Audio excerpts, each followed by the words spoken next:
Di negeri yang penuh cerita, hiduplah seorang pria bernama Abu Nawas.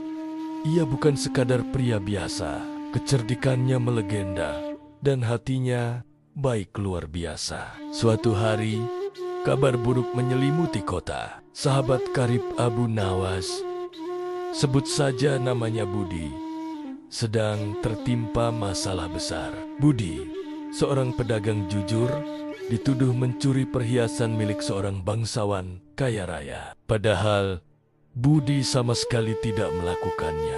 Ia hanya berada di tempat yang salah pada waktu yang salah. Tuduhan itu sangat serius. Tanpa bukti yang kuat, Budi dijebloskan ke dalam penjara, menunggu hari penghakimannya. Keluarganya menangis, reputasinya hancur, dan masa depannya tampak suram. Mendengar kabar ini, Abu Nawas tidak tinggal diam. Ia tahu betul Budi adalah orang yang lurus hatinya. Ini pasti sebuah kesalahpahaman, atau lebih buruk lagi, sebuah jebakan. Abu Nawas merasa terpanggil untuk turun tangan. Baginya, persahabatan adalah harta yang tak ternilai, dan ia tidak akan membiarkan temannya menderita karena ketidakadilan. Malam itu, Abu Nawas tidak bisa tidur. Pikirannya terus berputar, mencari celah dalam kasus ini. Ia mengunjungi keluarga Budi, menenangkan mereka, dan berjanji akan melakukan apapun untuk membuktikan bahwa Budi tidak bersalah. Tenanglah, kebenaran itu seperti matahari. Sekalipun tertutup awan, ia akan tetap bersinar pada waktunya, dan aku akan membantunya bersinar lebih cepat, kata Abu Nawas dengan penuh keyakinan. Dengan tekad yang membara, dimulailah misi Abu Nawas untuk menyelamatkan sahabatnya dari jerat fitnah yang kejam. Keesokan paginya, Abu Nawas mulai bergerak. Langkah pertamanya adalah mengumpulkan informasi sebanyak-banyaknya. Ia tidak langsung pergi ke istana atau menantang hakim. Tidak, cara Abu Nawas lebih cerdik dari itu. Ia menyamar menjadi seorang pedagang kain keliling, lengkap dengan tumpukan kain warna-warni di pundaknya. Penyamaran ini memungkinkannya masuk ke berbagai tempat dan berbicara dengan banyak orang tanpa menimbulkan kecurigaan. Ia berkeliling pasar, tempat di mana semua gosip dan berita beredar. Sambil menawarkan kainnya, ia dengan lihai menyisipkan pertanyaan-pertanyaan tentang kejadian hilangnya perhiasan bangsawan. Wah, kain biru ini secantik langit. Ngomong-ngomong, saya dengar ada keributan di rumah bangsawan kemarin. Kasihan sekali ya pedagang yang dituduh itu, ucapnya pada seorang penjual rempah. Dari satu orang ke orang lain, Abu Nawas merangkai potenggen-potenggen teka-teki. Ia mendengar desas-deses, cerita yang simpang siur, dan beberapa detail kecil yang mungkin terlewat oleh para penjaga. Ternyata, pada hari kejadian, ada seorang tamu misterius yang juga mengunjungi rumah bangsawan itu. Tamu tersebut digambarkan sebagai orang yang berpakaian sangat rapi, tetapi wajahnya tidak terlalu dikenal di kalangan bangsawan. Informasi ini sangat berharga. Abu Nawas juga mengetahui bahwa perhiasan yang hilang itu adalah sebuah kalung berlian yang sangat unik, hadiah dari seorang raja di negeri seberang. Semakin banyak ia menggali, semakin ia yakin bahwa ada sesuatu yang janggal dalam kasus ini. Budi hanyalah kambing hitam yang sempurna untuk menutupi jejak pelaku sebenarnya.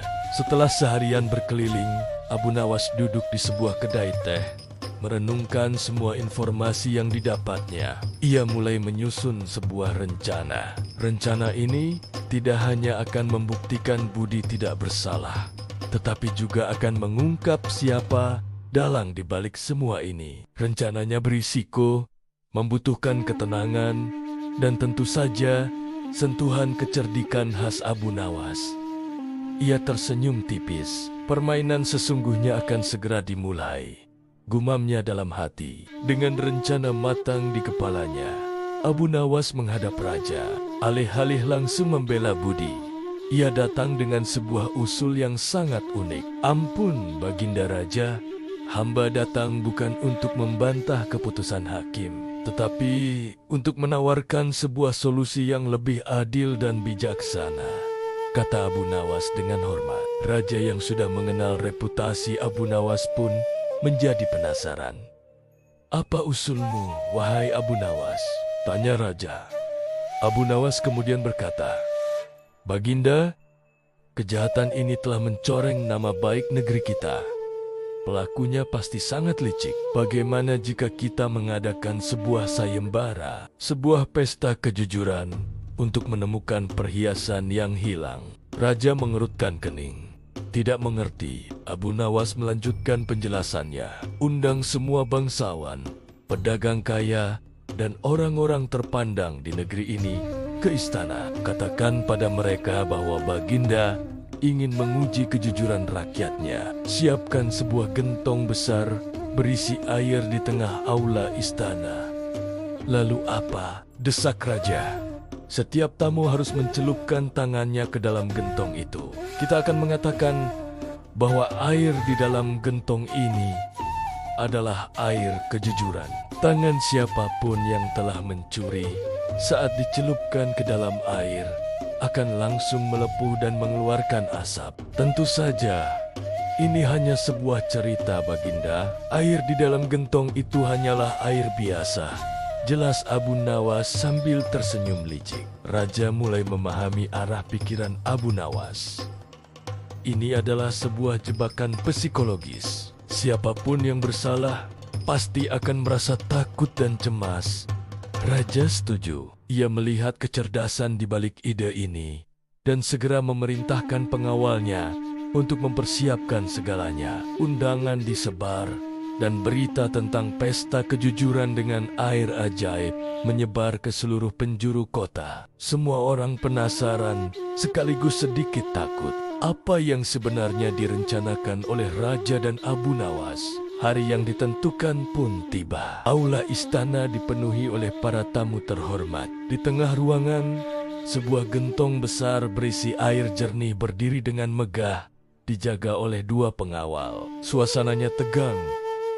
Raja kemudian naik ke singgasananya dan berpidato. Hadirin sekalian, terima kasih telah datang.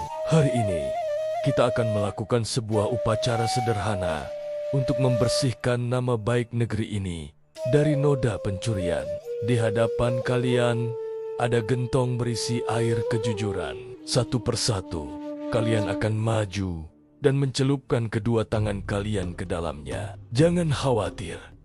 Bagi yang jujur, air ini hanya akan terasa sejuk dan menyegarkan. Para tamu mulai berbisik-bisik. Ada yang terlihat tenang, ada pula yang mulai gelisah. Abu Nawas berdiri di sudut ruangan, matanya mengamati setiap wajah dengan tajam. Satu persatu, para tamu mulai maju. Mereka mencelupkan tangan ke dalam gentong, lalu menunjukkannya kepada raja. Tentu saja, tidak terjadi apa-apa. Air itu memang air biasa. Antrean terus berjalan, dan ketegangan semakin terasa. Dari kejauhan, Abu Nawas memperhatikan seorang bangsawan yang tampak sangat pucat. Keringat membasahi dahinya, meskipun udara di aula tidak panas. Bangsawan ini adalah orang yang sama yang digambarkan sebagai tamu misterius oleh orang-orang di pasar. Ketika gilirannya tiba, bangsawan itu berjalan dengan langkah ragu-ragu menuju gentong. Jantungnya berdebar kencang. Ia begitu percaya dengan cerita air kejujuran itu. Rasa bersalah dan ketakutan menguasai dirinya. Tepat saat ia hendak mencelupkan tangannya, ia ragu-ragu. Ia hanya memasukkan ujung jarinya, lalu dengan cepat menariknya kembali. Gerakan itu sangat mencurigakan. Namun, Abu Nawas punya jebakan lain. Setelah semua orang selesai, Abu Nawas maju ke depan. Baginda Raja, upacaranya hampir selesai. Tapi, ada satu hal lagi. Sebenarnya, Air di dalam gentong ini telah hamba campur dengan bubuk pewarna tak kasat mata yang sangat lengket dan berbau harum. Siapapun yang benar-benar mencelupkan tangannya, telapak tangannya pasti akan berbau wangi dan berwarna kebiruan jika terkena cahaya. Seketika, semua tamu memeriksa tangan mereka. Tangan mereka memang berbau harum dan sedikit berwarna biru. Lalu, semua mata tertuju pada satu orang yang tangannya sama sekali tidak berbau dan tidak berwarna. Dialah bangsawan yang tadi hanya pura-pura mencelupkan tangannya. Karena takut tangannya melepuh, ia tidak berani menyentuh air itu. Ketakutannya justru menjadi bukti kesalahannya. Wajah bangsawan itu menjadi pucat pasi. Ia tertangkap basah. Dengan lutut gemetar, ia akhirnya bersujud di hadapan raja dan mengakui perbuatannya. Ia mengaku telah mencuri perhiasan itu karena terlilit utang dan dengan sengaja memfitnah Budi untuk mengalihkan perhatian. Kebenaran akhirnya terungkap. Raja sangat marah atas perbuatan bangsawan itu, namun juga sangat terkesan dengan kecerdikan Abu Nawas. Budi segera dibebaskan dari penjara. Ia berlari memeluk Abu Nawas, sahabat yang telah menyelamatkan hidup dan kehormatannya. Aku tidak tahu bagaimana harus berterima kasih padamu, sahabatku, ucap Budi dengan berlinang air mata. Abu Nawas hanya menepuk pundaknya dan berkata, sahabat tidak perlu berterima kasih. Cukup dengan tetap menjadi orang jujur sepertimu. Kisah ini sekali lagi membuktikan bahwa kecerdikan yang dilandasi niat baik akan selalu menemukan jalan untuk menegakkan kebenaran. Abu Nawas, dengan akalnya yang brilian, telah mengubah situasi yang paling suram menjadi sebuah kemenangan bagi keadilan.